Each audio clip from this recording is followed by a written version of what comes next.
bonsoir à tous et bienvenue sur TV 78 pour un nouveau numéro du 7-8 Société, votre rendez-vous hebdomadaire pour discuter et échanger sur les sujets qui font l'actualité. À partir d'aujourd'hui, mercredi 20 janvier, les lycéens commencent à formuler leurs vœux pour des formations supérieures sur Parcoursup. Une période pas toujours facile, mais après un an d'enseignement en présentiel ou en virtuel, l'orientation est-elle plus difficile cette année? On en parle pendant les prochaines minutes avec nos invités. Ariane Despierre-Ferry, vous êtes directrice de la rédaction de l'Étudiant, bonsoir. Bonsoir à tous les auditeurs. Et Laetitia Nico, administratrice de la FCPE 78, l'association de parents d'élèves, bonsoir. Bonsoir à tous. Alors, difficulté à se projeter, à faire le tri dans les nombreuses formations proposées, l'orientation scolaire est chaque année un moment de stress pour de nombreux lycéens et étudiants. Laetitia Nico, je vais commencer avec vous. Est-ce que c'est vrai ou est-ce que c'est un cliché que parfois l'orientation c'est un moment difficile ? Alors, l'orientation, c'est effectivement quelque chose de difficile pour les jeunes. C'est pas un cliché, c'est une chose que l'on doit réfléchir longtemps à l'avance avec toute la réorganisation du bac. Souvent, les élèves de seconde sont amenés à y réfléchir beaucoup plus tôt qu'auparavant. Cette année, avec cette pandémie, les familles sont moins présentes dans les établissements, elles ont moins de liens avec les enseignants, donc c'est pas toujours très facile. Ariane Despierre-Ferry, avant de cette situation très inédite de la Covid, quelles étaient les préoccupations des jeunes? La distance, la meilleure formation, une question de budget?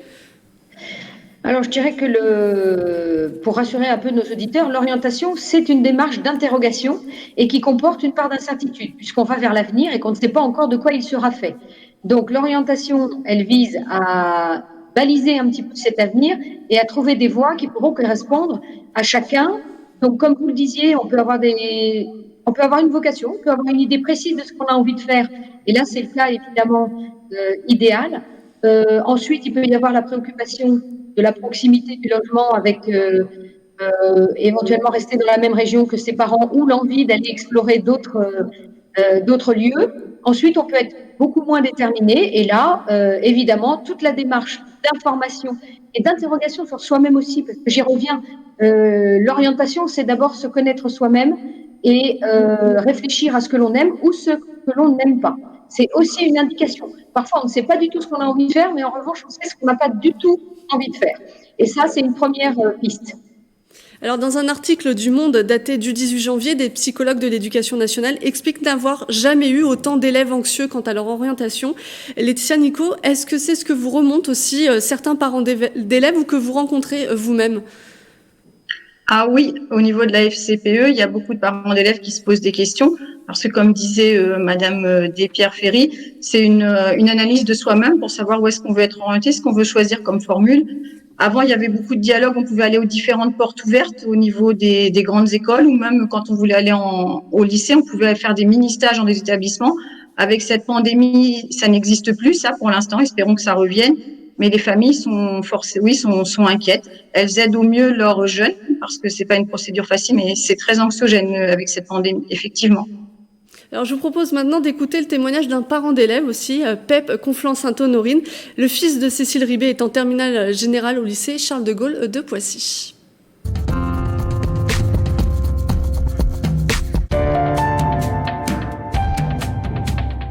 Pour le moment, c'est très difficile de le mobiliser sur l'orientation, pour la bonne et simple raison qu'avec la réforme du bac, justement, les premières épreuves de spécialité vont être les 15, 16 et 17 mars.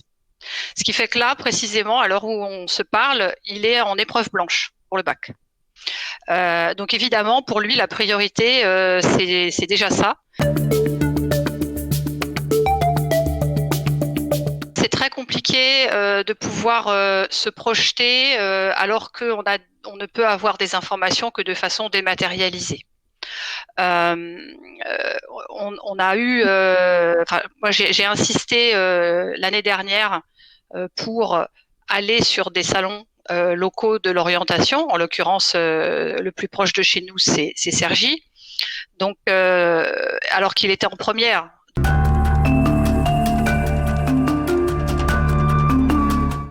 Parcoursup ouvre aujourd'hui, il sera ouvert jusqu'au 11 mars.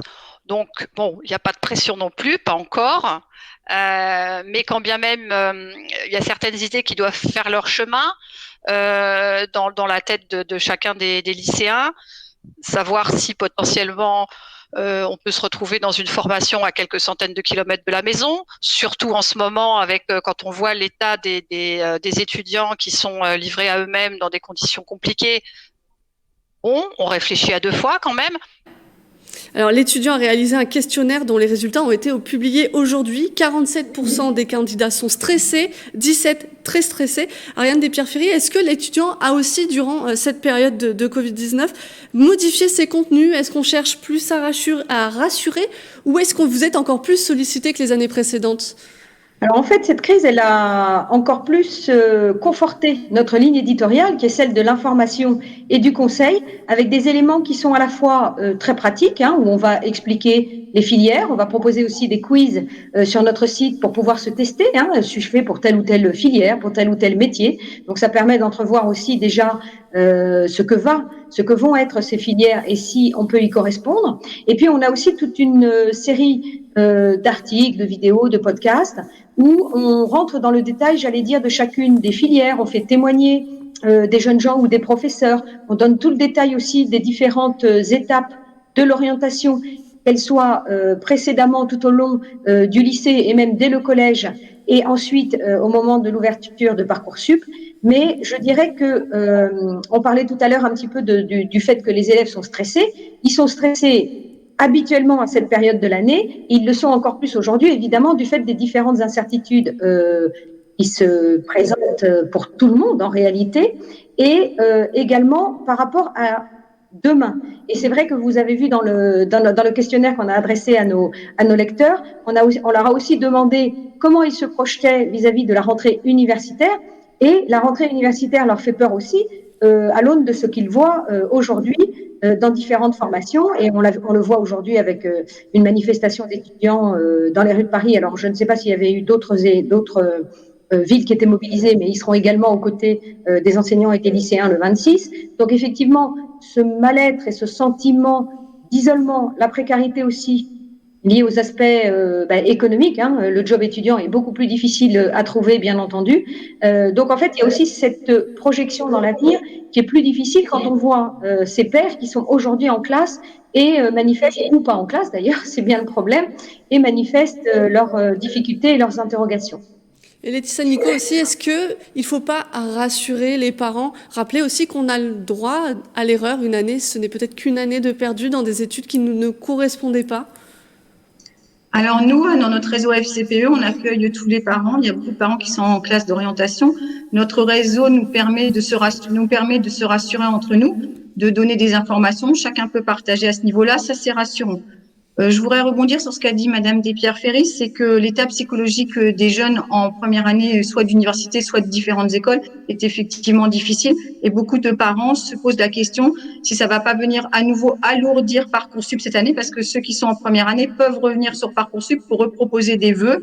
Et ça inquiète parce qu'on se dit qu'il y aura un plus grand nombre que d'habitude d'étudiants qui vont vouloir redemander des parcours en études supérieures. Et ça inquiète beaucoup les familles qui sont en terminale. On sait aussi qu'on a pu lire que le baccalauréat avait été donné l'année dernière, pourrait être donné cette année. Est-ce qu'il y a un sentiment, Madame Nico, d'une dévalorisation de ces futurs candidats qui n'iraient pas dans des filières auxquelles ils pourraient avoir droit ? Alors, donner le baccalauréat l'année dernière, je trouve ça très dommage pour les jeunes qui sont dans cette tranche d'âge. Ça doit leur faire extrêmement de peine. Moi, j'ai mon garçon qui a passé son bac l'année dernière et il l'a pas eu parce qu'on lui a donné. Il a beaucoup travaillé pour l'avoir. En contrôle continu, c'est difficile. Non, pour moi, il n'a pas été donné. Il ne sera pas encore donné cette année, je pense pas, parce que le contrôle continu, il y a un travail régulier de la part des élèves. Ceux qui travaillent, ils vont pouvoir avoir des bonnes notes. Et ceux qui sont en difficulté, il faut être là pour les aider, pour les soutenir, essayer de leur trouver la meilleure formation qui leur corresponde. C'est ça le plus important. Ariane Despierre-Ferry, c'est quelque chose aussi qu'on vous a remonté, c'est ce sentiment d'être dévalorisé?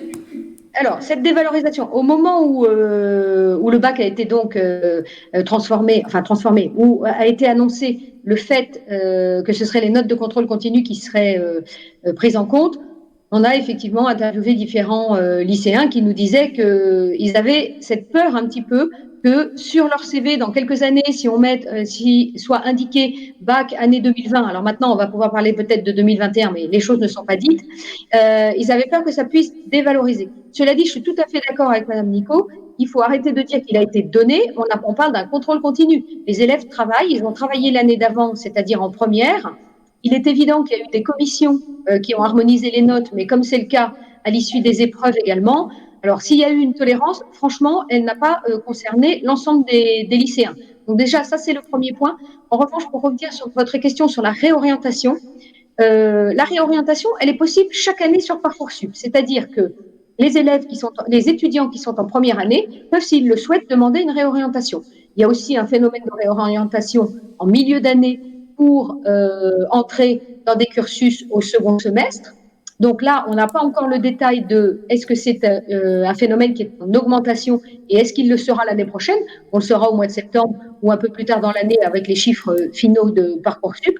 En revanche, on peut anticiper que certains aient envie de se réorienter parce qu'ils ont fait un choix rapide l'année dernière, parce qu'ils ne s'attendaient pas à avoir le bac. Là, c'est pour la petite frange de population qui peut-être était un peu limite et a été favorisée par le contrôle continu, mais ça ne concerne qu'une petite proportion. Et effectivement, les conditions d'études cette année peuvent avoir donné envie à certains de choisir un autre type d'établissement ou de formation parce qu'ils ne se sont pas sentis à l'aise ou ils n'ont pas réussi, en fait, tout simplement, dans cette filière en étudiant à distance. Alors, ce début d'année, c'est aussi l'époque des journées portes ouvertes. Crise sanitaire oblige, de nombreux rendez-vous sont sur inscription ou en digital. On fait un petit état des lieux sur Saint-Quentin-en-Yvelines. Le 23 janvier, l'école d'ingénieurs Estaca et l'école de l'audiovisuel 3IS organisent leurs journées portes ouvertes en virtuel. Du côté de Pigé Performance, c'est en présentiel. Présentiel aussi pour le campus des services de l'automobile et de la mobilité à Guyancourt, pour les écoles de la Chambre de commerce et d'industrie de Paris-Île-de-France, l'université Versailles-Saint-Quentin et l'Institut de formation en soins infirmiers de la MGEN à La Verrière. Le rendez-vous se fera en ligne. C'est une liste bien sûr non exhaustive. Il ne faut pas hésiter à se rendre sur les différents sites internet des lieux de formation.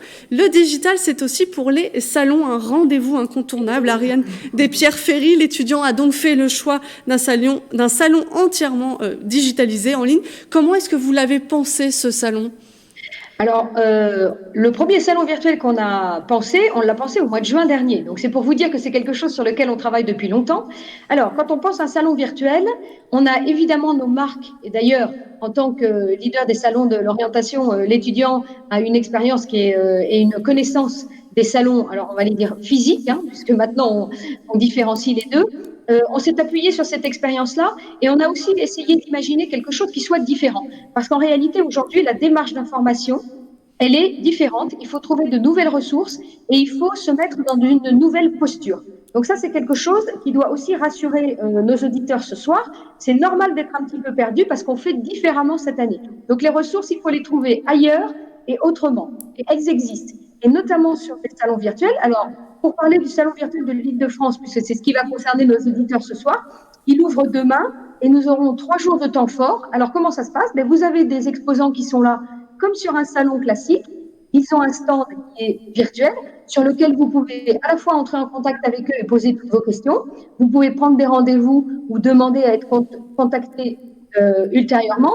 Vous pouvez y consulter de la documentation ou des vidéos.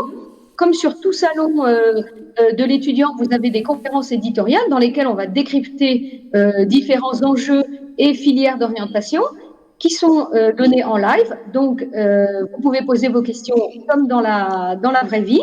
Et ensuite, ça c'est l'avantage aussi d'un salon qui est virtuel, c'est que la plateforme du salon, elle est ouverte sur plusieurs semaines. Donc, durant toute la durée de Parcoursup, là ce sera jusqu'au 21 janvier pour ce qui concerne le salon de l'Île-de-France, salon des études supérieures en Île-de-France, eh bien, en fait, vous aurez accès encore aux exposants.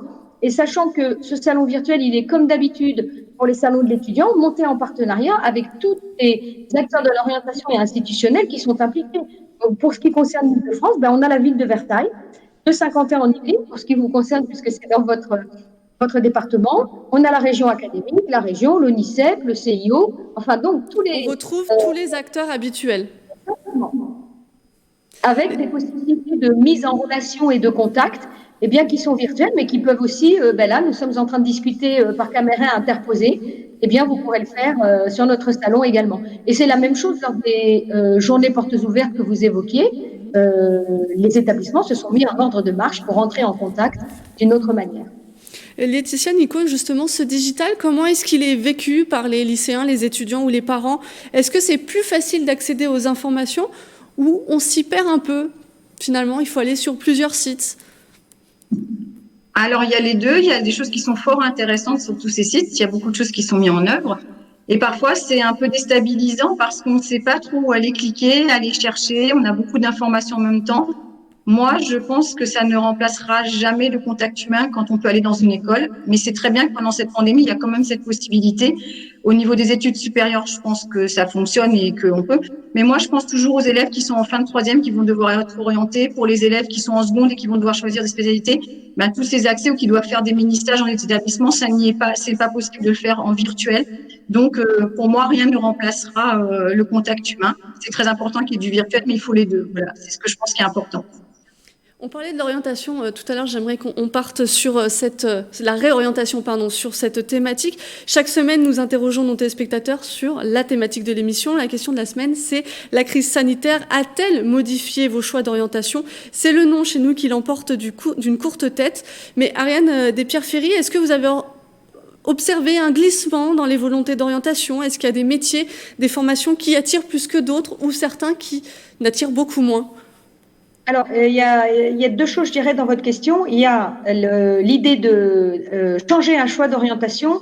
Ça peut être aussi très pragmatique. La première chose, ça peut être de se dire les conditions économiques changent aussi dans la crise, en lien avec la crise sanitaire. Donc, il peut y avoir une orientation différente en fonction du coût des études et du coût de la vie en tant qu'étudiant. Donc, ça peut avoir un impact sur le choix des jeunes lycéens pour l'année prochaine. Et la deuxième chose, c'est que il peut y avoir des choix en fonction des thématiques, mais aussi du type de formation. On peut se dire que, à l'aune de ce qu'on observe aujourd'hui et des inquiétudes que manifestent notamment les élèves en université, les jeunes gens et leurs parents puissent faire le choix de formations plus encadrées, comme des BTS, des BUT, des classes préparatoires aux grandes écoles ou des écoles, en fait, post-bac, dans lesquelles, effectivement, l'accompagnement peut être plus soutenu, parce qu'il y a des universités qui ont des dispositifs qui sont très performants aussi. Il faut quand même le dire. Voilà, donc à cet aspect-là. Et la dernière chose que je pourrais dire pour les domaines d'orientation, bon, alors on connaît les grands domaines qui attirent et qui font briller les yeux des plus jeunes, ceux où il y a le plus de demandes et même d'étudiants d'ailleurs. Donc on connaît les licences de psychologie, de droit et de stats. C'est le cas également dans les formations en santé et en soins. Donc, pour celles qui mènent à médecine, aujourd'hui passent les deux licences mineures et majeures en santé, mais également de nombreuses formations dans le domaine du paramédical, les instituts de formation de soins infirmiers, donc celles qui forment les futurs infirmiers et infirmières. Voilà. Donc, on sait que dans ces domaines-là, il y a beaucoup de demandes. Il y a des personnes qui peuvent raisonner de manière en observant la situation et en anticipant que tout ce qui est autour du soin à la personne et de l'accompagnement des autres, donc on peut aller plus largement vers la petite enfance, vers les personnes âgées, vers les personnes en situation de handicap, ou les services au sein des habitations ou dans les collectivités. Il y a des domaines aussi numériques, puisqu'on sait que les outils aujourd'hui sont de plus en plus utilisés. Est-ce que les habitudes vont rester? On peut l'imaginer dans une certaine mesure. Donc, on va avoir besoin de gens pour concevoir, imaginer, déployer, vendre aussi, parce que le domaine du commerce reste très actif.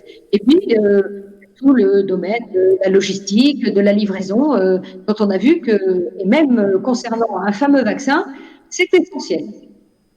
Laetitia, Nico, là, on a entendu plein de pistes déjà. Est-ce que aussi il y aura la question de l'éloignement géographique? On sait que le confinement, notamment le premier, a laissé beaucoup de traces. Actuellement, des étudiants sont seuls dans leur cité universitaire. Est-ce que ça va être plus dur pour certains parents de laisser partir les enfants loin, sans la possibilité de les voir régulièrement et de leur apporter un soutien déjà de société d'échange? Alors, tout parent est toujours très triste quand son enfant quitte la maison, mais c'est notre rôle de parent de rendre autonome notre enfant et de le soutenir d'une manière différente. Si notre enfant est choisi de partir dans une cité universitaire à Troyes, à Lyon ou à Marseille, notre rôle parent, c'est de le soutenir le mieux possible. C'est sûr que ce sera compliqué vu que la pandémie, il y a des couvre-feux à 18 heures, on peut plus sortir, on peut être moins entre étudiants, c'est difficile, effectivement. Voilà, je pense que c'est difficile, mais c'est notre rôle de parent, où qu'on soit aux quatre coins du monde, de rendre autonomes nos enfants. Et lié aussi, on le disait, à l'impact économique. Et il y aura peut-être plus de parents qui vont devoir aider leurs enfants financièrement parce qu'il n'y aura pas de job étudiant. Ça, c'est une réalité, effectivement. Oui, ou qui ne pourront pas aider leurs enfants, je dirais, parce que si on tire le fil jusqu'au bout, en réalité, même un jeune qui travaille durant ses études ou qui est boursier ou qui reçoit des aides de sa formation, de son département, etc., parce qu'il en existe une série quand même assez importante, malgré tout, les premières personnes qui l'aident, ce sont ses parents, voire ses proches. Donc, si ces personnes-là sont impactées d'une manière importante dans l'exercice de leur métier aujourd'hui, il est évident qu'ils ne pourront pas aider leur enfant de la même manière qu'ils le font habituellement.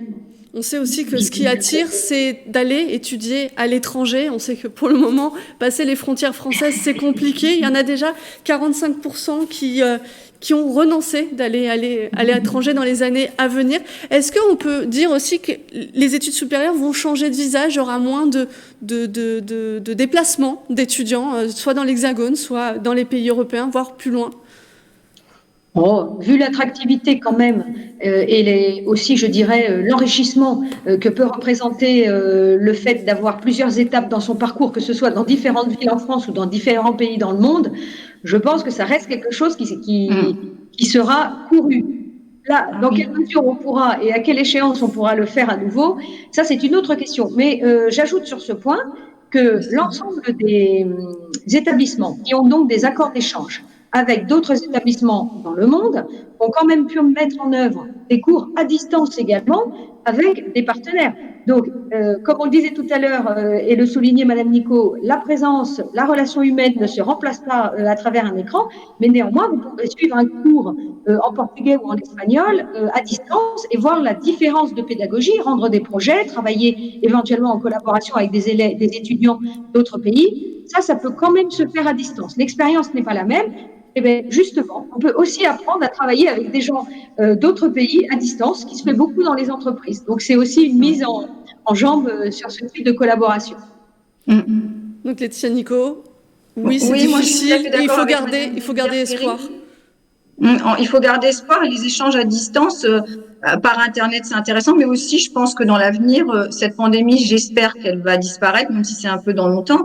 Que les étudiants pourront repartir à l'étranger et que c'est riche, cette culture à l'étranger, c'est aussi riche, c'est très riche, ça apporte une place dans le CV, le curriculum vitae à l'embauche aussi.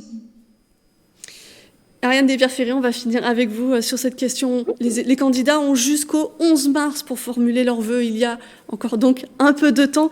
Quels conseils on peut leur donner pour les semaines à venir ? Alors, on l'a dit depuis le début, interrogez-vous sur vous-même, interrogez vos proches, qui sont ceux qui vous connaissent le mieux, sur vos qualités, sur les domaines dans lesquels ils imagineraient vous voir réussir. Ensuite, quand je parle des proches, je parle aussi des professeurs, parce que même si on est à distance pour certains, dans certains lycées, où la jauge des 50% est appliquée, les professeurs sont toujours à disposition et disposés surtout, ça fait partie de leur mission de voir leurs lycéens devenir des étudiants et donc ils ont de bons conseils. On peut toujours se renseigner à distance, on l'a dit, en trouvant de nouvelles ressources sur des sites d'information comme l'étudiant.fr, sur le site du CIO, sur celui de l'ONICEP, en se rendant sur des salons virtuels, en allant aussi sur à des journées portes ouvertes si on le peut. Et puis, bien entendu, sur Parcoursup, l'ensemble des éléments de la phase d'information sont toujours disponibles. C'est-à-dire que toutes les données que vous aviez à disposition depuis un mois, ils sont toujours. Donc, vous pouvez encore découvrir des formations. Et puis ensuite, il faut faire des choix. Voilà. Donc, en fonction de toutes ces interrogations, il va vous falloir choisir 10 cursus, 10 vœux, et vous savez que vous avez des sous-vœux selon les établissements. On va conclure sur ces mots. C'est la fin de ce 7-8 Société. Merci de nous avoir suivis. Merci à vous, Madame Nico, Madame Despierre-Ferry, d'avoir accepté notre invitation. Vous pouvez revoir cette émission sur notre site internet ou notre application mobile. On se retrouve la semaine prochaine pour un nouveau moment d'échange.